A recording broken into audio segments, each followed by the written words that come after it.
Baik kelas, hari ini kita belajar tentang polisemi. Jadi, apa yang kamu tahu tentang polisemi? Perkataan yang ada banyak makna kan cikgu? Betul. Contohnya, perkataan kaki. Hah? Kaki manusia? Ya, itu makna pertama. Tapi, kaki juga boleh membawa maksud lain bergantung pada konteks.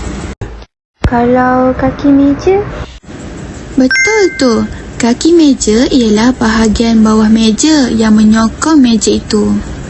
Kalau kaki ayam macam mana cikgu? Itu pula boleh merujuk kepada dua maksud, iaitu kaki ayam sebenar atau seseorang yang berjalan tanpa kasut. Cikgu, kenapa guna kaki ayam? Sebab kaki ayam menurut masyarakat kita, tabiat semula jadi ayam yang tidak memakai pelindung kaki dan sering dilihat berjalan dengan tapak kaki yang terdedah. Oh, baik cikgu. Sekarang saya faham. Okey semua, kita sambung kelas selepas rehat pula ya. Irfan, kenapa jalan pelik? Kaki aku sakit lah. Main bola semalam. Patutlah. Kau ni kaki bola rupanya. Maksud kau apa? Yelah, asyik main bola je. Kaki bola? Maksudnya orang yang sangat minat bola. Oh, ingatkan kaki aku sakit sebab main bola, kau panggil aku kaki bola. Hahaha. Taklah, itulah polisemi yang kita belajar tadi. Kenapa panggil kaki bola? Sebab kaki bola ni sama sifatnya macam kaki ponteng, iaitu suka melakukan sesuatu perkara. Jadi, kalau kaki langit, orang yang suka langit lah Sarah. Tidak, Amir. Kaki langit pula merujuk kepada bahagian bawah yang kelihatan dari pandangan manusia. Oh, jadi kaki ni tak semestinya merujuk kepada suka melakukan sesuatu sahaja kan? Ya, betul tu.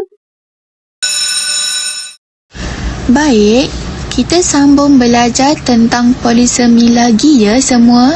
Cuba murid-murid beri contoh lain perkataan kaki. Kaki pancing. Apa maksud kaki pancing? Maksudnya, orang yang suka memancing. Kaki tidur? Aish, itu aku. Ish, kau ni Amir. Mesti kuat tidur. Bagus. Dalam contoh ini, kaki bukan bermaksud anggota badan sahaja. Jadi, kenapa kaki boleh merujuk kepada seseorang atau syarikat macam kaki tangan? Kerana dalam bahasa Melayu, kaki digunakan untuk menggambarkan seseorang yang kuat melakukan sesuatu perkara atau sangat biasa dengan sesuatu aktiviti. Oh, jadi sebab itulah ada kaki bola, kaki pancing, kaki tidur. Dan kaki ponteng. Oh, jadi kaki ponteng bukan maksud kaki yang ponteng. Bukan. Maksudnya orang yang selalu ponteng. Macam kaki gaduh. Maknanya orang yang suka cari pasal. Ya, betul tu. Nampaknya kamu semua dah faham konsep polisemi ni. Menarik juga bahasa Melayu ni. Bagus anak murid semua. Bahasa bukan sekadar perkataan, tetapi juga konteks dan cara kita memahami orang lain. Korang, menarik juga kan apa yang kita belajar hari ni?